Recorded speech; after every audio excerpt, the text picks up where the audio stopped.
एक प्रश्न है कि क्या आत्मा को पहचान लेने से कर्मों के बंधन कट जाते हैं और जीवन मरण से मुक्ति मिल जाती है? क्या ये जान लेने की आत्मा ही वो तत्व है जो सब में विद्यमान है और जो इस सच से जितना दूर है माया में फंसा है? क्या सिर्फ आत्म तत्व को जान लेना परमात्मा को जान लेना है और क्या ये माया से मुक्त कर देता है? क्या इसी को मैं का विलीन होना कहते हैं? तो एक बहुत अच्छा प्रश्न एक बहुत अच्छी साधिका की तरफ से आया है। ये जो शब्दों का खेल है कि आत्मा को जान लिया तो परमात्मा को जान लिया, ये जानने वाला पहले जाना चाहिए। ये जो पहले जानने के लिए प्रयास कर रहा है बौद्धिक वैचारिक रूप से बड़े इंटेलिजेंटली, इसको जाना पड़ेगा पहले, तभी जाके आपको इन संतों के जो माया में लिपटे हुए शब्द हैं उसका मर्म समझ में आएगा।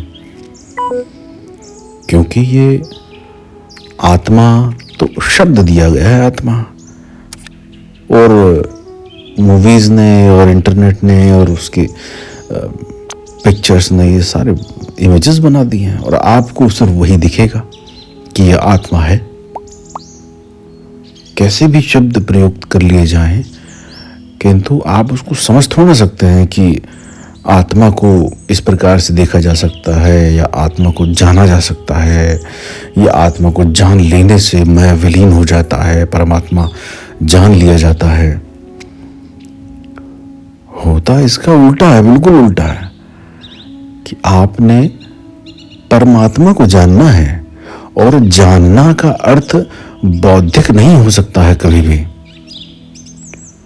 जानना का अर्थ किताबी या वैचारिक या भौतिक रूप से कभी भी नहीं हो सकता है।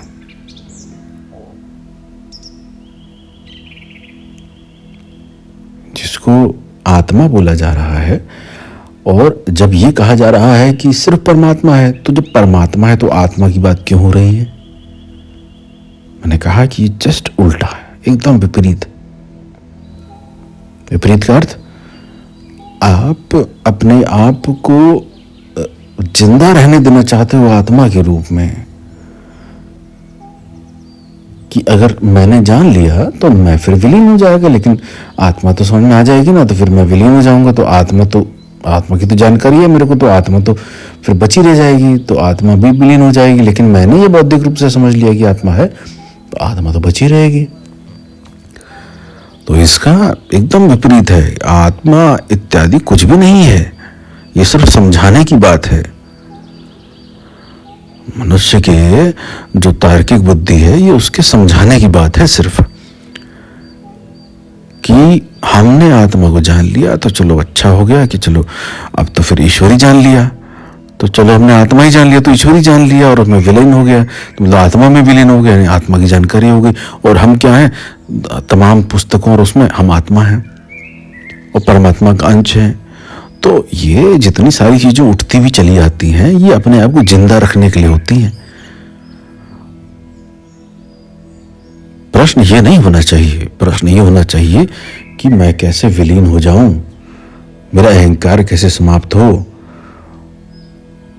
और ये निश्चित रूप से बात है कि कोई ऐसा बिरला नहीं मिलता मुझे जिसको अगर मैं ये प्रेरित करने के लिए धक्का दूं तो वो अपने आप को झोंक पाए पूरा। कोई भी व्यक्ति, आप साधिका हैं, आप आगे बढ़ना चाहती हैं, आपके अंदर तड़प है, प्यास है आत्मा में, तो वो सोकॉल्ड जो आत्मा की जो प्यास बोली जाती है ना, वो आत्मीय प्यास सिर्फ बोलने के लिए है, सिर्फ बोलने के लिए है, एक्चुअली में एक ही। और आपका प्रश्न भी बहुत उचित इसलिए है किसी हद तक कि आपके भीतर वो कम से कम तड़प तो है। अब अचानक से आप साधना कर रही हैं और आपके अंदर से ये भीतर से तड़प उठी और तड़प से उठने से जो खालीपन में धकेल दिया जाना चाहिए था लेकिन उस तरफ नहीं धकेला गया, तो आदत व्यक्ति की बाहर जाने की है, देखने की है, तो वो फिर विचारों की तरफ धक्का देके और शब्दों की तरफ मोड़ते हुए और गुरु के सामने प्रश्न डाल दिया जाता है, जबकि होता बिल्कुल इसका अपोजिट है। भीतर की यात्रा, मौन रहिए, भीतर अपने आप मंथन करते रहिए, इन प्रश्नों के बाहर से उत्तर मत लीजिए। मेरा भी दिया हुआ प्रश्न का उत्तर आपको कहीं ना कहीं दोबारा 2, 4, 8, 10 प्रश्न को उठाने पे मजबूर कर देगा, जो पूर्णतः बौद्धिक है। इस समस्त जगत में, इस समस्त ब्रह्म में कुछ भी सेपरेट नहीं है, सब एक है। ये दृष्टि भेद है, ये अज्ञान का भेद है और अज्ञान चला नहीं जाएगा। आप अज्ञान को भेज नहीं सकते हैं कि अज्ञान तुम चले जाओ।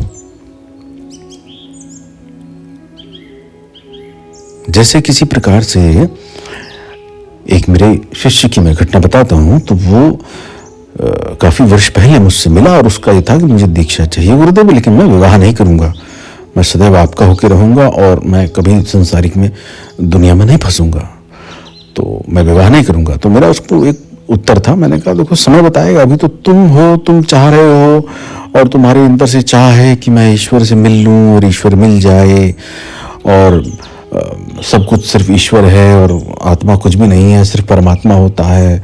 जब आत्मा हो गई तो परमात्मा कैसे हो गया, तो फिर कोई एक ही होना चाहिए और एक भी ऐसा है कि संपूर्ण रूप से है, उसमें कोई डिवीजन भी नहीं है। ऐसा उस साधक ने मुझसे बोला और मैंने उसको ऐसे उत्तर दिए। तो मैंने उसको बोला भी समय है, अभी तो आप साधना करो। दीक्षा हुई, उसकी साधना उसकी प्रारंभ हुई। ठीक 1 वर्ष बाद उसका मेरे पास कॉल आता है और वो ये कहता है कि गुरुदेव मैं साधना कर रहा हूँ और आपसे बीच बीच में संपर्क करता रहा और मेरी जिद आज सुबह तक यही थी कि मैं आज तक मैं विवाह के फेवर में नहीं था। तो वो व्यक्ति के साथ ऐसी घटना घटी कि वो एक मंदिर में पहुंचे। धार्मिक व्यक्ति, आध्यात्मिक व्यक्ति और बार बार मंदिर जाना और इस प्रकार की क्रियाकलाप में वो रहते थे, साधना भी करते थे। तो मेरे शिष्य ने मुझसे कहा कि गुरुदेव मैं जब मंदिर में गया तो अचानक से मैं जब पीछे हो रहा था तो एक लड़की मेरे से टकराई और उसका सारा जो प्रसाद का सामान था मेरे कारण से गिर गया। अब मेरे कारण से गिर गया तो मुझे अंदर से बहुत आघात लगा, क्योंकि मेरे अंदर भीतर भाव ईश्वरीय और मुझे लगता है कि मैं किसी को ऐसे प्रसाद गिराने पे ग्लानि महसूस करूंगा, ऐसा मुझे आभास है। तो मैं सीधे नीचे झुक के माफ़ी मांगी, सॉरी कहते हुए, और मैंने सारा प्रसाद बटोर के एक एक दाना नारियल इत्यादि सब करके प्लेट में उनको दे दिया। लेकिन मैं अपना सर ऊपर नहीं उठा पाया और मैं नीचे झुका झुका थाली ऊपर दे दी और मैं उनके पैरों में गिर के माफ़ी मांगने लगा और रोने लगा। मुझे बहुत रोना आया और वो स्त्री और वो लड़की वो टस से मस नहीं हुई वहाँ से। उसकी पैर इतने ठंडे थे कि मैं उसको समझ पा रहा था कि पैर ठंडे हैं और मैं इतना रोया इतना फूट के रोया, मुझे समझ में नहीं आया मैं क्यों रोया। और कुछ पल बाद, कुछ मिनट बाद उसके पैरों की जो ठंडक थी वो गर्मी में तब्दील हुई और मुझे हल्का सा कुछ अलग सा आभास हुआ, पीछे हो गया और मैं उनकी तरफ देखा और मैं रोते हुए आंखों से माफ़ी मांगने लगा कि मेरे से बहुत बड़ा अपराध हुआ। अभी ऐसे ही बैठा रहा मेरा साधक घुटने पे।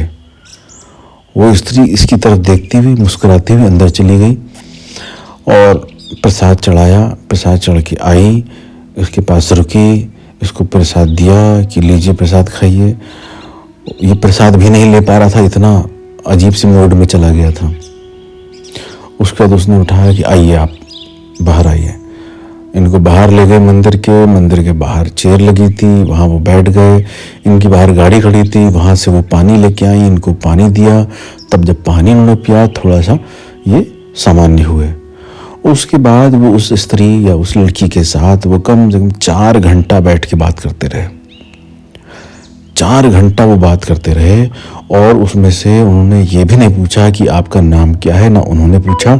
सिर्फ स्पिरिचुअलिटी की बात होती रही, सिर्फ आध्यात्मिक बात होती रही।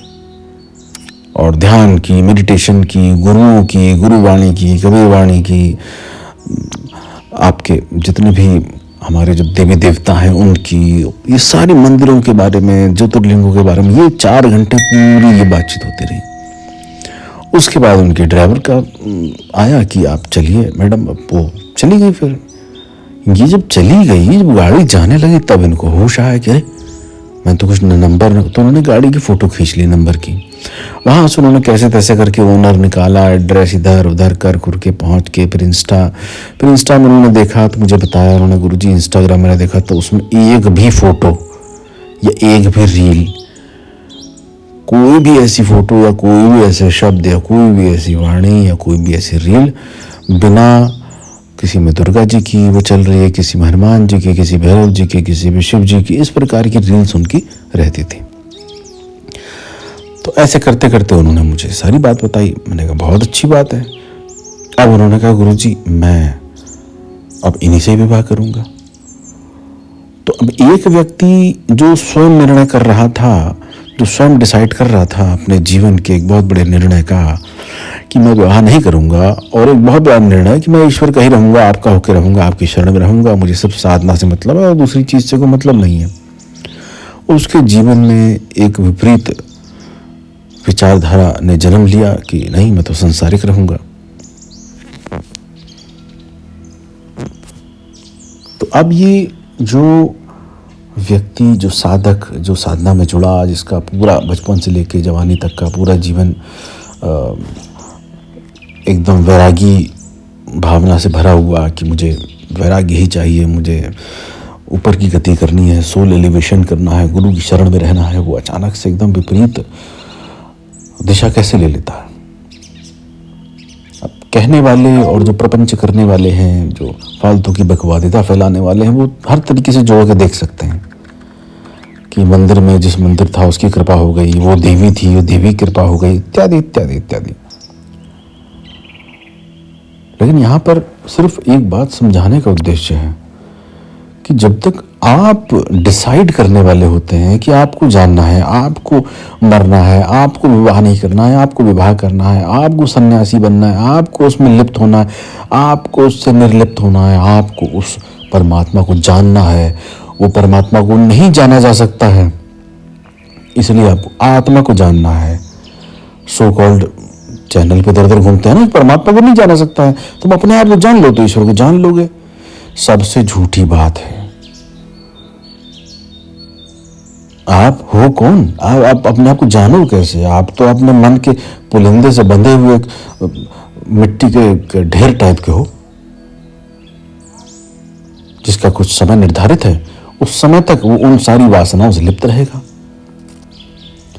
स्व को जानना सिर्फ शाब्दिक है, आत्मा को जानना सिर्फ शाब्दिक है। जानना सिर्फ परमात्मा को जा सकता है, क्योंकि उसके अलावा और कुछ जाना भी नहीं जा सकता है, क्योंकि उसके अलावा और कुछ है भी नहीं। ये परम की स्टेज के बारे में बात हो रही है। लेकिन जो छुटभैया गुरु लोग इस तरह के प्रवचन करते हैं, उनका सिर्फ फोकस ये होता है खुद को जान लो। Knowing by yourself will reveal the secret, will open the door of the universe, will open the door of the supreme consciousness, etc., etc. Because they have not experienced. They have experienced only few things. Some spark, some jyoti, some light. Something came from upside, something go beyond my limit, etc., etc. इस प्रकार के प्रवचनों को शब्दों में मजा लेने के लिए तो बड़ा अच्छा लगता है, लेकिन इन सारे शब्दों का प्रयोग आप नहीं कर सकते हैं अपने आप को जानने वाली स्थिति में, क्योंकि आपके जानने की कोई ऐसी कंडीशन होती ही नहीं है। सिर्फ उस परमात्मा, उस ईश्वर, उस अस्तित्व, वो प्रकृति इत्यादि इत्यादि कैसे भी बताओ नहीं समझाया जा सकता है ना। कैसे समझाया जाएगा? उसको आप केवल तब जान सकते हैं जब आप नहीं हो। आप अपने आप को जान लेंगे तो फिर ये कौन जान रहा है अपने आप को? आपकी आत्मा को कौन जान रहा है? जब आपने मुझसे प्रश्न पूछा तो उसमें कहा, क्या आत्मा को पहचान लेने से कर्मों के बंधन कट जाते हैं और जीवन मरण से मुक्ति मिल जाती है? तो जान कौन रहा है? आत्मा को कौन जान लेगा? और जब ये भी कहा जा रहा है कि आत्मा परमात्मा होती है, तो फिर जब आत्मा परमात्मा होती है तो आत्मा कैसे होती है? तो सिर्फ परमात्मा ही होता है। और जब परमात्मा होता है तो फिर ये जानने वाला कैसे बचा रह जाएगा? जानने वाला भी तो चला जाएगा। तो परमात्मा सिर्फ परमात्मा को पहचान सकता है, और आप परमात्मा रहेंगे नहीं, क्योंकि आपकी बुद्धि बहुत तेज है, आपका मन बहुत तीव्र चलता है। आपको गुरु के प्रवचनों में भी शब्द समझ में आते हैं, गुरु के प्रवचनों में भी आत्मा नहीं उठती हुई दिखती है आपको अपनी। गुरु के प्रवचनों में भी आत्मा के लिए प्रश्न उठ रहा होता है, गुरु के प्रवचनों में भी ईश्वर के लिए प्रश्न उठ रहे होते हैं। कैसे करें, कैसे करें? जब तक आपका सेल्फ बचा हुआ है, आपकी आत्मा बची है, आपका मैं बचा है और आपकी सारी चीजें बची हुई हैं, वो सारी चीजें जब तक बची रहेंगी तब तक सो कॉल्ड जो तरीका है आत्मा को जानने का, मेरे मैं को जानने का, स्व को जानने का, ये कोई मायने नहीं रखता है। मायने तो सिर्फ एक चीज रखती है कि आप डूब गए, आप समाप्त हो गए, आप खत्म हो गए और आपको भीतर से किसी भी चीज की जानने की चाह समाप्त हो गई। ये जब स्टेट आए तो समझो कि अब यात्रा हो रही है। और इसको ऐसे मेरे माध्यम से भी शब्दों से समझाना बड़ा असंभव बात है, नहीं समझाया जा सकता। आपको उसको न समझना है न जानना है, आपको एक ही बात करनी है, सिर्फ सरेंडर में, खत्म, इतना कर लो बस। और इसको भी सिर्फ बोलने से नहीं, बुद्धि से नहीं, कि आए गुरुजी के चरणों में सर रख दिया, गुरुजी मैं खत्म। ठीक है, आपको मैं उदाहरण दे रहा हूं कि एक शिविर हुआ था मेरे, पहले तो बहुत शिविर होते थे, अब फिर से करने शुरू कर दिए, बीच में रोक दिए थे क्योंकि आवश्यकता ही नहीं थी, क्योंकि उस तरह के साधक ही नहीं मिलते हैं। तो क्यों हम लोग इधर उधर घूमे भटके सर खपाए? उतनी हिम्मत पर साधक ही नहीं दिखते हैं। तो वो एक शिविर में मैं अपने गद्दी पे विराजमान था, एक शिष्य आया, वो अपना शीश मेरे चरणों में रख के जैसे उसने रखा वैसे उसके सर में कंपन होना प्रारंभ हो गया। और मुख्यतः भिन्न भिन्न प्रकार के साधकों को भिन्न प्रकार के अनुभव होते हैं गुरुओं के चरणों पर अपना शीश पटक देने से। तो उसमें से एक वो साधक और था, तो उसका शीश कांपने प्रारंभ कर दिया, उसका कुंडलिनी में हलचल होना प्रारंभ हो गया, फिर किसी का एकदम मन शांत हो गया, विचार समाप्त हो गए, प्रश्न पूछता था, प्रश्न ही नहीं आ रहे थे।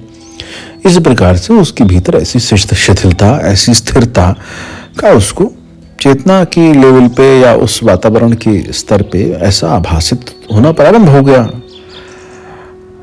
अब ये एक दो लोगों के साथ हुआ, लेकिन हुआ क्या कि फिर बाकी जो आने वाले थे, अब वो काफी देर फिर 10 मिनट 15 मिनट झुके रहे।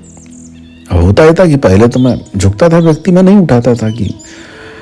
अब क्या हुआ, उनके बाद एक और आया, वो महा बुद्धिवादी रहे होंगे, लोग झुके, उन्होंने पूरा एनालिसिस कर लिया होगा 10 मिनट में, पूरा एनालिसिस कर लिया होगा। झुका है, पिछवाड़ा दिख रहा है, अगवाड़ा गुरुजी के सामने है, बाइसेप्स, ट्राइसेप्स, कौन सा कपड़ा, इत्यादि इत्यादि इत्यादि। फिर हमें भी भांप लिया होगा, हमें भी जांच लिया होगा 10 मिनट में, तो बहुत होता है ऐसे चालाक लोगों के लिए। तो हम भी क्या मुस्कुराते थे, आज भी मुस्कुराते हैं, वैसे मुस्कुराते हैं। तो हम मुस्कुरा रहे थे, तो वो एक तीसरा व्यक्ति आया साधक, वो भी शीश झुकाया। अब वो शीश झुकाया तो हमें तो पता चल जाता है कि आदमी शीश झुका रहा है कि सिर्फ खोपड़ी नीचे झुकाई है। हमारा एक शिष्य था, तो वो हमसे 10 साल जुड़ा रहा, लेकिन जब भी वो सर झुकाता था, पूरा शीश झुकाता था पैरों में। हम उससे 10 साल कहते रहे कि तुम सिर्फ शरीर झुकाते हो, तुम खुद नहीं झुकते हो, तुम पीछे खड़े हुए दिखते हो हमको। और ऐसे नौटंकी करने की आवश्यकता नहीं है। लेकिन फिर भी हमने कहा चलो झुकते झुकते कभी तो झुकेगा। 10 साल वो नाटक करता रहा झुकने का और वो चला गया अंततः छोड़ के, क्योंकि झुका ही नहीं, कभी नहीं झुका गुरु के सामने। एक मेरा जानकार था मेरे साथ, करीब 12 साल से है। कितनी बार भी आया, पैर छुए होंगे, निश्चित रूप से पैर छुए उसने, प्रणाम प्रणाम प्रणाम। 12 साल बाद कुछ दिन पहले वो पहली बार आंखों में आंसू लेके वो झुका। कुछ ऐसी उस समय दशा बन गई कि उसको आंसू आ गए और बार बार वो झुक रहा, बार बार झुक रहा, उठने का प्रयास कर रहा लेकिन बार बार झुक रहा। और बहुत तेज आदमी, बहुत दिमागी आदमी, उसको 12 साल लग गए टूटने में। अब उसने पहले गुरुजी शब्द जब बोला तब उसके मुख से जो गुरु निकला तो वो गुरु आ रहा था। अब वो झुक रहा था, पीछे हट रहा था, बार बार पीछे जा रहा था क्योंकि बुद्धि आ जा रही थी बीच में, तो पीछे हो जा रहा था। फिर वो गुरु के चरणों का आकर्षण, गुरु के चरणों का मौन, गुरु के चरणों की दिव्यता फिर उसको खींचने लगी। फिर वो जैसे शीश नीचे रख रहा था उसका मन शांत हो जा रहा था, गायब हो जा रहा था। तो उस शांति के आभास में उसकी चेतना या उसका पूरा अस्तित्व, पूरा आभा मंडल खिंचता हुआ चला रहा था, बार बार झुक रहा था। ऐसे कई बार करा उसने और रोया भी। 12 साल में पहली बार, इतना समय लग गया उसको। लेकिन ऐसे ही आत्माएं हैं, आत्मा जिंदा रहना चाहती है, आत्मा ही प्रेत बन के घूम रही है, क्योंकि आत्मा को है कि मैंने तो जान लिया, अब तो मैं हूं। तो ये तो मैंने एक छोटी सी घटना बताई, फिर मैं आपको उसी शिविर में लेके जाता हूं। वो तीसरा व्यक्ति जो आया उसने सारा भांप लिया था 10 मिनट में, 15 मिनट में, जो 2 साधकों को देखा उसने। और 2 जो साधक थे वास्तविक रूप से उनका शीश झुक गया था, वो पकड़ भी नहीं पाया अपने शीश को, ऐसे लुढ़क सा गया। तीसरा व्यक्ति पूरा रिसर्च करके आया, बैठा बैठा देखता रहा और जल्दी भी आ गया उठ के। काफी सारे लोग थे, 40-50 लोग, तो उसमें से उठ के आ गया बहुत तेजी से, क्योंकि उसको लगा कि हो सकता है कुछ कृपा बरस रही हो तो खत्म ना हो जाए पहले ही, पहले मैं ले लेता हूं। और वो आया, उसने अपना शीश रखा। अब वो शीश तो क्या रखा, तो सिर्फ दिखावा था अपने साथ। मेरे साथ तो सत्यता हो ही नहीं थी, मेरे सामने पता ही था कि वो नहीं झुक पाया। लेकिन फिर भी हमने सोचा कि चलो आते हैं साधक, झुकते हैं, उनका सम्मान है, वो अपने आप को अर्पित करना चाहते हैं, कोई 1 मिनट में, कोई कुछ सेकंड में, कोई 12 साल में, तो हो सकता है इनको भी समय लग रहा हो। वो बैठे रहे बैठे रहे बैठे रहे, 10-15 मिनट हो गए, 20 मिनट हो गए, 25 मिनट हो गए, उठने को ना है। फिर बाद में किसी साधक ने या मैंने ही उसको फिर बोला कि भाई अब हो गया, शिविर का समय भी हो रहा था, ऐसे अगर कोई आधा घंटा ले लेगा तो शिविर कैसे होगा? पूरा दिन तो सिर्फ गुरु के चरणों में ही पड़े रहने में निकल जाएगा, नाटक करने में। फिर उसके बाद देखा देखी एक और आए, वो 15 मिनट पड़े रहे, उनका भी झुकना कुछ नहीं हुआ। ऐसे ये कॉपी करने की आदमी की बीमारी अंदर पड़ी रहती, वो कॉपी करता रहता है। तो ये मेरा बताने का, ये पूरा समझाने का अर्थ यह था कि जब तक आपका सेल्फ नहीं जाएगा आप बचे रह जाओगे। सामने वाले का सेल्फ गया, वो पड़ा रह गया, लुढ़क गया गुरु के चरणों को देखते ही, नहीं बचा पाया, नहीं संभाल पाया अपने आप को, गिर गया, छोड़ दिया, उसने सरेंडर कर दिया पूरा। और उसने सरेंडर का नाटक करा। उसकी देखा देखी 12-15 और लोग थे, उनको हटाने में बड़ी तकलीफ हुई, समझाने में बड़ी तकलीफ हुई, क्योंकि जितने लोग रुकते चले जाएं उनको लगा कि ये पैटर्न है गुरुजी के पैर छूने का, कि भैया गुरुजी के पास तो 15-20 मिनट पड़े ही रहना पड़ेगा। ऐसा उन सब लोगों के दिमाग में खुद ही सेल्फ कैलकुलेशन हो गई। तो ये बड़ी अजीब बात लगती है साधकों की। ऐसा नहीं होना चाहिए कि मैं बचा रह जाऊं और मुझे पता भी चल जाए। आपको अगर अपने आप को विलीन करना है तो सबसे पहले अपने आप को विलीन करने के लिए अपने आप को सरेंडर करो, कहीं पूर्ण रूप से सरेंडर करो। कोई पेड़ ले लो, कोई मूर्ति ले लो, कोई पंडित जी ले लो, कोई गुरु जी ले लो, कुछ ले लो, पूरा छोड़ दो, कोई भी फायदा उठा ले। सरेंडर कैलकुलेशन के साथ नहीं चलता है, सरेंडर विदाउट कैलकुलेशन चलता है। और एकमात्र वही कुंजी है, मैं हमेशा बताता रहा हूं कि सरेंडर ही एक की है, बस उसी से ही ताला खुलेगा। बाकी दरवाजा कैसे खुलना है, कहाँ से खुलना है, अंदर क्या मिलेगा, तो आगे की यात्रा तब शुरू होगी जब सरेंडर हो पाओ। इसलिए कोई सरेंडर कर नहीं पाता है, और बहुत बड़ी बात है सरेंडर करना। मेरे पास बहुत शिष्य हैं जो मुंह से बोलते हैं सरेंडर कर दिया गुरुजी, आपको समर्पित कर दिया सब। अभी मैं उनसे सारा लीवर और किडनी और उनकी सारी प्रॉपर्टी और जितने भी उनके स्वप्न हैं सब तहस नहस करवा दूं कि ये सब छोड़ दो, सब त्याग दो, ये कुछ नहीं चाहिए, तुम आके पड़े रहो बस, और जिंदगी भर तुमको कुछ नहीं मिलेगा, न सिद्धि, न शक्ति, न ध्यान, न साधना, न मेरे दर्शन, बस तुम यहीं पड़े रहो। तुम्हारा भूत जो भी था, अब तुम्हारा भविष्य यही है, अब तुम्हें कुछ नहीं करना है। तुरंत देखो विचार कैसे कौंधेंगे, तुरंत बिजली चमक जाएगी। नहीं गुरु जी, वो तो आत्मा तो समर्पित कर ही दी ना, तुम आत्मा तो क्या है फिर, आत्मा का तो थोड़ा कोई जोर चलता है, लेकिन शरीर भी तो है ना गुरु जी, शरीर की जिम्मेदारियां होती हैं गुरु जी, वो तो आप भी जानते हैं, आप भी कहते हैं जिम्मेदारी पूरी करो। तो फिर ठीक है, तो हम तो समर्पित हैं गुरु जी की, अब भी सेवा में आप कहेंगे हम हाजिर रहेंगे, आपका जो भी सेवा रहेगी हम आपको सेवा भेजते रहेंगे। और जैसे सेवा से मतलब मेरे कुछ शिष्य हैं, अब मैंने उनको बोला नहीं, लेकिन उनके संस्कार ऐसे हैं कि वो हर महीने अपनी अर्निंग का 10% भेजते रहते हैं। कितना मना करते हैं भैया मत भेजो मत भेजो, लेकिन वो भेजते रहते हैं। अब वो जहाँ यूज होता है वहाँ अपना यूज हो जाता है, लेकिन वो एक साधक का भीतर से देखिए ना कि हर महीने 10%, 5 साल से, कोई 10 साल से भेजा चला जा रहा है, और ना उसको कोई गुरुबाजी करनी है, ना चेलाबाजी करनी है, ना कोई ग्रुपबाजी करनी है, गुरु और शिष्यों के बीच में बैठ के पॉलिटिक्स करनी है, ना उसको अपना नाम करना है, ना उसको भयानक भयानक साधनाएं करनी है, लेकिन बस सेवा चली जा रही है, सेवा आ रही है। ऐसे भी लोग हैं। तो कुछ लोग ऐसा भी कह सकते हैं गुरुजी हम तो सेवा देते रहेंगे और आपका आशीर्वाद बस रहेगा, तो कोई दिक्कत नहीं, हम अपना कमाते खाते रहेंगे, अपनी साधना करते रहेंगे। फिर उनके ऐसे बिजली कौंधेगी जब मैं पूरे तरीके से परीक्षा लेने के मूड में आऊंगा कि चलो देखें ये व्यक्ति कैसे कह रहा है कि सरेंडर कर दिया। सरेंडर का मजाक बना रखा क्या। एक मैं आपको उदाहरण दे रहा हूं, एक बहुत अच्छे तांत्रिक थे, अभी शरीर में नहीं है, बहुत अच्छे तांत्रिक थे, और वो ज़्यादा लोग उनको कोई जानता भी नहीं है। उनकी कला और उनकी विद्या जब मैंने देखी तो मुझे ये पता चला कि किस स्तर के ये तांत्रिक हैं। किसी से नहीं मिलते, किसी से बातचीत नहीं करते। मेरे माध्यम से एक लेडी थी, उस समय तो मैं काफ़ी छोटा था, और एक लेडी थी वो मेरे जानकारी में थी, वो काफ़ी एज में थी, तो उस समय वो शायद 35 से 40 के बीच में रही होंगी। हम उनको माता जी कह के बुलाया करते थे उस समय।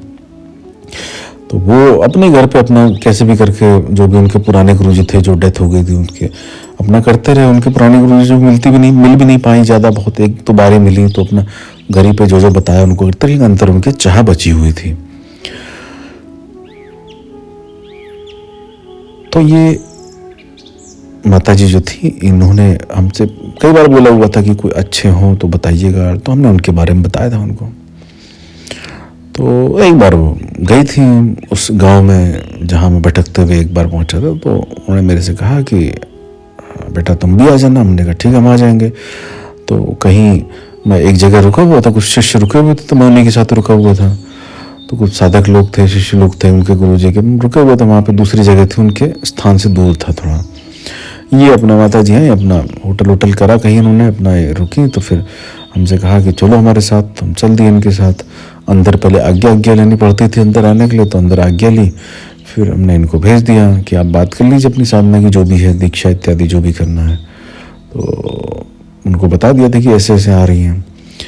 तो जो गुरुजी थे, तो हम बाहर बैठे हुए थे चौखट के, वो अंदर आंगन सा था, आंगन के अंदर एक कमरा उनका था, साधना कक्ष, उसी में उन्होंने बुलाया था, आसन पे बैठे हुए थे। तो उन्होंने क्या करा कि उन्होंने कहा कि बताओ भाई तुम्हें क्या करना है। तो उन्होंने कहा कि मुझे साधना करनी, सीखनी है और दीक्षा लेनी है, मुझे इस फील्ड में जाना है आगे। तो पहले उन्होंने कहा कि नहीं ये फील्ड बहुत खतरनाक है और गृहस्थियों के लिए ठीक नहीं है, तुम जाओ यहाँ से दूर। यहाँ क्यों आ गए, तो उनको बहुत टाइट करके डांट दिया। तो वो चुपचाप बाहर आ गई, एकदम उदास सा उतरा हुआ चेहरा।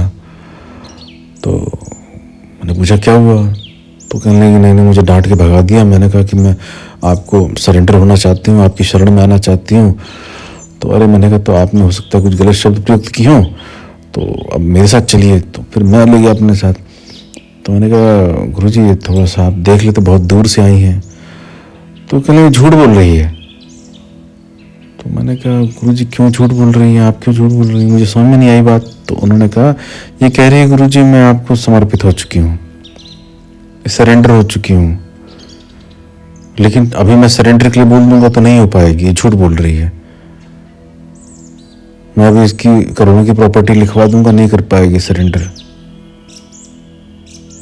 तो वो जो माता जी थी वो एकदम सर झुका के घुटने पे बैठ के एकदम रोने लग गई। तो उन्होंने कहा कि गुरुजी आप सत्य कह रहे हैं, जब मैं बोल रही थी कि मैं आपकी शरण में आना चाहती हूँ, मैं सब कुछ समर्पित करती हूँ, तब मेरे अंदर ये सेल्फ डाउट आ गया कि कहीं जब सामने बैठे गुरुजी कहीं कुछ ऐसी वस्तु ना मांग ले जो मैं ना दे पाऊं। तो गुरुजी ने बोला कि भगवान उनको क्या है, कोई समर्पण नहीं है इनका, सीधे बोलो ना कि लालच है, शक्ति चाहिए, सिद्धि चाहिए, ऐसे आओ। तो फिर उस तरीके से तुमको ट्रीट करेंगे, एक डिस्टेंस बना के तुम अपना सिद्धि साधना करते रहो। लेकिन हाँ अगर गुरु प्रेम चाहिए, गुरु की मस्ती में बहना है, उस परमात्मा की यात्रा पर जाना है तंत्र के माध्यम से, तो बात फिर बिल्कुल अलग है। तो आप विश्वास नहीं मानेंगे, उन माता जी का व्यवहार अचानक से बदल गया, सिर्फ गुरु के इतने वचन से। उन्होंने हाथ में सोने के कड़े पहने थे, उन्होंने सोने के कड़े दोनों उतार के वहां रख दिए, पटक दिए। गुरु जी आज से मैं आपकी हुई, आप जो कहेंगे मैं सब समर्पित करती हूँ आज से। और उन माता जी की वाणी बदल गई बिल्कुल, एकदम स्ट्रिक्ट हो गई बिल्कुल। जो संकल्पवान व्यक्ति की जो भीतर से जो आवाज आती है, गूंज आती है एकदम। तो मैं इस माहौल को देख के तो हम थोड़ा सा भी सब सीख ही रहे थे, तो उस समय इतना आभास हो गया कि अब मुझे यहाँ नहीं रुकना चाहिए। फिर मैं वहां से बाहर आ गया हल्के से दबे पाँव। तो उन्होंने कहा कि ठीक है दरवाज़ा बंद कर दो। मैंने दरवाज़ा बंद कर दिया। फिर उसके बाद क्या हुआ कि मैं बाहर बैठा रहा, तो करीब 1.5 से 2 घंटे में बाहर बैठा रहा। 2 घंटे बाद माता जी बाहर आ गई, बड़ा प्रसन्न होके, बहुत खुश होके। इतनी प्रसन्न तो वो जब आ रही थी तब नहीं थी, चेहरे पे चमक बिल्कुल। तो फिर मुझे कहा चलो आप बेटा होटल चलो, तो भोजन करके फिर निकलना। तो मैंने कहा ठीक है। तो मैं गया वहाँ पर भोजन, मैंने उनसे पूछा, मैंने कहा आपको दीक्षा हुई नहीं हुई, क्या रहा, कुछ बताया नहीं बताया। 2 घंटे 1.5-2 घंटे आप रही अंदाजन, तो क्या क्या हुआ, कहीं सब बताती हूँ मैं। तो मैंने कहा कि जब मैंने चूड़ी फेंकी थी, तो कंगन फेंका था अपना, तो उसको देख के उनका चेहरा जो है तमतमा गया था बिल्कुल। तो उसके बाद क्या हो गया, दरवाज़ा बंद करके तुम गए तो मेरे को आंसू तो आ ही रखे थे हल्के हल्के से। तो वो गुरुजी ने कहा कि ठीक है एक काम करो, अपने सारे कपड़े उतार दो और नग्न खड़े हो जाओ मेरे सामने। तो बेटा मेरे को 1% 1 सेकंड के लिए भी मेरे भीतर से ये डाउट नहीं आया कि ये गुरुजी होके कपड़े कैसे उतरवा रहे हैं, 1 सेकंड भी नहीं आया। और मैंने झट से अपने सारे कपड़े उतार के साइड में फेंक दिए और मैं उनकी तरफ सर झुका के देखने लगी। फिर उन्होंने कहा कि मेरी तरफ देखो। तो मैंने उनकी आंखों में देखा, उनकी आंखों में एक बच्चा मुझे दिखाई दिया। और जब उनकी आंखों में मुझे बच्चा दिखाई दिया तो मैं समझ गई कि एक दिव्य पुरुष है। नग्न स्त्री को देख के किसी पुरुष के भीतर, और ऐसे व्यक्ति जो एडवांटेज ले सकता है, वैसी स्थिति में बैठे हुए व्यक्ति के भीतर अगर स्त्री को देख के काम भाव नहीं उत्पन्न हो रहा, वासना भाव उत्पन्न नहीं हो रहा, और वो मंत्रोच्चार करने लग गए, मंत्रोच्चार आ रहा है, तो ये गलत व्यक्ति नहीं हो सकता है, बिल्कुल परफेक्ट व्यक्ति है मेरा गुरु होने के लिए। मैं नग्न वहीं बैठ गई उनके सामने। उन्होंने कहा आसन उठाओ, बगल में आसन था, आसन पे मैं बैठी और नग्न बैठी हूँ मैं। उसके बाद जो उनके मंत्र चल रहे थे, मंत्र करते करते करते करते वो मेरे नज़दीक आए और दंडवत हो गए। मुझे दंडवत हो गए और मैं समझ नहीं पाई कि मैं गुरु के पास आई हूँ और ये मुझे क्यों दंडवत हो रहे हैं। और उन्होंने मुझे तिलक करा, कान में मंत्र दिया, छाती पे एक तिलक लगाया, एक पीठ पे तिलक लगाया। और छाती मतलब आप गंदे लोग ये मत समझ लेना कि ब्रेस्ट पे लगाया। छाती मतलब जो बीच में जो जॉइंट होता है, रीढ़ जो स्केलेटन जो होता है, जहाँ बीच में जॉइंट होता है गर्दन के नीचे, वहाँ पर उन्होंने एक तिलक लगाया, एक पीठ पे तिलक लगाया। फिर वहाँ एक चुनरी रखी थी, मुझे चुनरी उड़ाई, कहा जाओ आज से तुम मेरी शिष्या हुई, वस्त्र धारण करो। उसके बाद वो आँख बंद करके ध्यान में हो गए। आँख बंद करके ध्यान में बैठे, मैंने अपने वस्त्र पहने।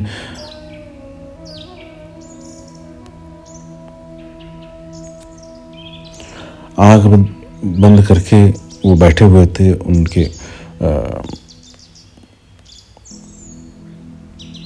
उनको मैंने प्रणाम करा। मैं वहीं बैठ गई आसन पे और धीरे धीरे मेरा भी ध्यान लगना प्रारंभ हो गया। और उसके बाद फिर आधा घंटा, 1 घंटा या 1.5 घंटा जो भी बीता होगा, मुझे ज़्यादा समय नहीं पता है, तो मैंने आंखें खोली तो वो वहाँ नहीं थे। और जब वो वहाँ नहीं थे तो दरवाज़ा खुला हुआ था और मैं चूड़ियाँ जो मैंने फेंकी थी वो मैंने वहीं उनके आसन के चादर के नीचे दबा के चली आई। एक वहाँ नारियल रखा था, बस उनके प्रसाद स्वरूप नारियल में ले आई। और मैंने जब दरवाजे से बाहर कदम रखा तो वो वहाँ दूर बैठ के अपना चाय पी रहे थे और वहीं से कहा जाओ। दूर कहते ही मुझे कहा जाओ, तो मैंने वहीं से ही उनके चरण स्पर्श करे और मैं चली आई। और मेरा मन इतना हल्का हो रखा है, मेरे कोई स्ट्रेस नहीं है। मुझे ऐसा लग रहा है पता नहीं मैं कितने जन्मों की साधनाओं को क्रॉस करके मैं आगे आई हूँ, ऐसा मुझे अंदर से आभास हो रहा है।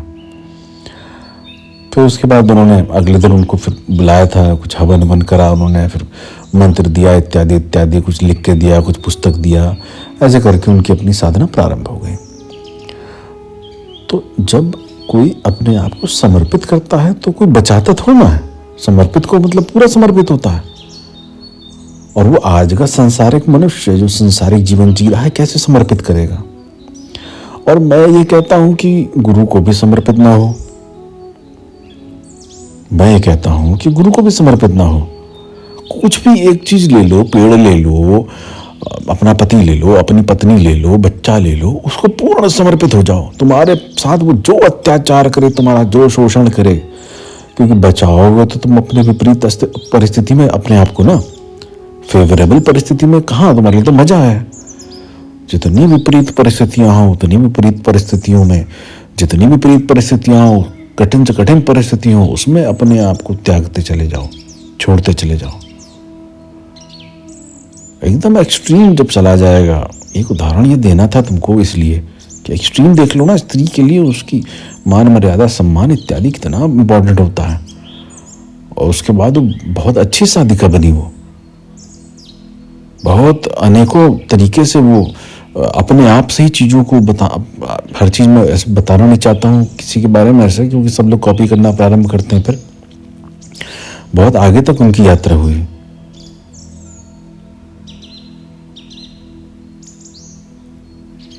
फिर उन्होंने कई लोगों को कई प्रकार से ज्ञान दिया।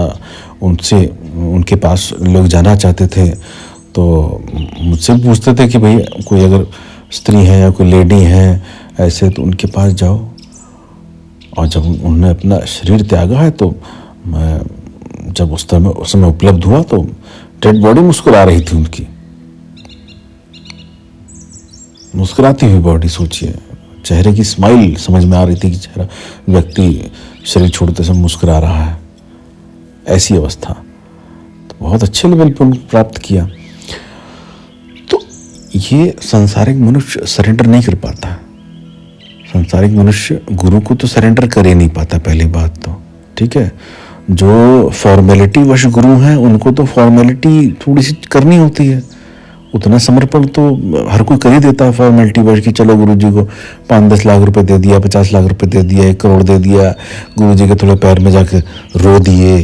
गुरु जी का साधना का मैटर होता है तो साधना करवा दिया, इत्यादि तरीके से उन्होंने अपना ये शो कर दिया कि मेरे को दीक्षा मिली है, मेरे गुरु हैं तो मेरी जिम्मेदारी है, तो मैंने ऐसे ऐसे कर दिया है। तो ये स्वाभाविक रूप से गुरु के प्रति साधक की जिम्मेदारी होती है। जैसे मैंने भिन्न भिन्न रूप से बताया कि भाई कोई सेवा कर रहा है, कोई कुछ कर रहा है, कोई कुछ कर रहा है। अब किसी को दिखा कि भाई मेरे पास चप्पल नहीं है तो चप्पल ले आया, या किसी गुरु के पास, उसके पास, अब यहाँ पास में एक पंडित जी हैं, उनके पास रखने के लिए कमरा नहीं था तो गाँव वालों ने मिल के जो उनका पूरा मंदिर और कमरा पूरा सेट कर दिया। तो ये दिखाने का एक तरीका है, बहुत अच्छा तरीका है अपना प्रेम व्यक्त करने का गुरु के प्रति। लेकिन गुरु अगर वास्तविक हो तो वो तो पूरी तरीके से निचोड़ लेगा ना आपको। आपके जो सेल्फ है वहां पे वो पहुंचना चाहता है कि उसको समाप्त कैसे करें। तो जब साधक ये कहता है कि भाई मुझे जानना है, मुझे विलीन करना है, जैसे आपका प्रश्न है, मुझे विलीन करना है, स्व को जानना है, आत्मा इत्यादि, परमात्मा, ये सब, तो ये तो बहुत अपर कैटेगरी है ना साधक की। तो ऐसे कैसे बिना समर्पण के आप आगे बढ़ जाएंगे? क्योंकि वहां पे तो अंतिम, जब लास्ट स्टेज आएगी, अंतिम छलांग लगेगी, और जब आपका जोर नहीं चलेगा तो आपका जोर उस समय नहीं चलेगा, उस स्थिति में नहीं चलेगा जिस स्थिति में आपने ये सारी हरकतें करी होंगी समर्पण वाली। अगर आपने कुछ भी बचा के रखा होगा तो कुछ भी आपको अंतिम छलांग लगाने से रोक लेगा। ठीक है, तो इतना बड़ा प्रवचन मुझे देना पड़ जाता है क्योंकि हर एंगल से समझाना पड़ जाता है। और साधक अगर इस चीज को समझे कि जो मैं बताना चाह रहा हूं उसको आप इस एक पॉइंट से अगर समझ जाएंगे ना, समर्पण एकमात्र कुंजी है। अगर ये लाइन अगर आप समझ गए और अपनी बुद्धि नहीं चलाते हैं, आपने फुल 100% समर्पित कर लिया अपने आप को, तो आपको कोई नहीं रोक सकता आगे बढ़ाने से, आपको कोई नहीं रोक सकता स्वयं परमात्मा होने से। ठीक है, तो ये जान लिया नहीं जाता। ये मैं आपको जो शब्द है सब मैं समझ रहा हूं ना, ये कहां से आ रहे हैं। ये सब किताबें और यूट्यूब और इधर उधर जो फैला हुआ बेकार की बातें, ये सब उधर से ही आ रहा, और मेरी बातें भी, ठीक है, मेरी बातें भी कचरा ही हैं, क्योंकि इससे कुछ भी नहीं बदलने वाला। You will be waiting, you will be watching my next many videos at same state of your being. नहीं बदल सकता ऐसे, खुद को ड्रॉप करना पड़ेगा, छोड़ना पड़ेगा, त्यागना पड़ेगा, अपने आप को खत्म करते चले जाओ, बर्बाद करते चले जाओ, है ना। आप ये सोच लो कि आपके पास ढेरों पैसा रहे, ढेरों लोग आपकी जिम्मेदारी आपके ऊपर ढेरों लोगों की रहे, और बहुत सारी व्यवस्थाएं करनी हो, स्वप्न हो इत्यादि हो, और फिर आप एकदम मुक्तावस्था को उपलब्ध हो जाओगे, तो ऐसा कभी नहीं होगा। आपको एक टाइम ऐसा आएगा, अगर आपकी फायर अच्छी है तो आपकी फायर आपको इन सब जंजालों से एकांत में भेजेगी ही भेजेगी। कितना आदमी एकांत में रहता होगा? कोई नहीं रहता है। जितने भी सांसारिक लोग हैं, कोई एकांत करते हैं? नहीं करते हैं। एकांत मतलब क्या? एक अंत, जो तुम सेल्फ बचे हो उसका भी अंत हो जाए, एकांत में हो जाओ तुम। तो एक अंत यानी एक का अंत हो जाए, एक बचे और उसका भी अंत हो जाए, तब एकांत होता है। अब एकांत मतलब पब्लिक सोचती कमरे में बैठ गए तो एकांत हो गया। नहीं भाई, ऐसा नहीं होता है। ये सिर्फ ये कहने के लिए है कि हम एकांत में बैठे हैं, हम प्रकृति में बैठे हैं, हम मौन में बैठे हैं, हम साधना में बैठे हैं, हम ध्यान में बैठे हैं। ये सिर्फ झूठे झूठे शब्द हैं पूरे। ये जितने भी गुरुओं ने प्रवचन करे हैं, एक तरीके से बहुत अच्छा करा है, दूसरे तरीके से बहुत बुरा करा है, हद से ज्यादा बुरा करा है साधकों का। और साधक अगर होगा, उसके भीतर प्यास होगी, तो उसको न शब्द की आवश्यकता है, न किसी सपोर्ट की आवश्यकता है। उसकी फायर उसको लेके ही जाएगी वहां तक, और वो सब त्याग के, सब समर्पित करके, सब छोड़ छाड़ के उसको उपलब्ध हो जाएगा, और वही हो जाएगा। जय श्री काल भैरव। मृत्यु और जीवन के एक साथ दर्शन करो। रूप में कोयले के समान काले, वज्र जैसा रुद्र रूप, साथ ही बालक समान हृदय, कड़कती बिजली जैसा अट्टहास, मृत्यु जिसके पार नहीं देख सकती ऐसी विनाशी आंखें, वाणी में निर्मम कोलाहल, अपने भक्तों के कष्टों का भक्षण करने वाले गर्भराग का आभूषण जिनको अति प्रिय है, निसंदेह ये है सिंहासन निवासी श्री काल भैरव।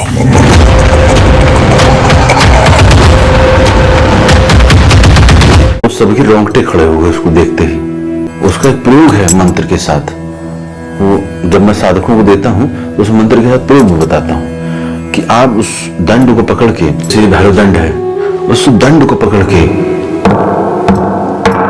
ऐसे 3 बार उस मंत्र का उच्चारण करके अगर आपने 3 बार उस स्थान पर ठोक दिया तो समझ लीजिए 20, 50, 100 किलोमीटर दूर तक उसके उच्चारण से और उस ठोक से पड़ने वाली चोट उस धरती के भीतर ही नहीं ऊपर के भी शक्तियों को सफाई कर देती है।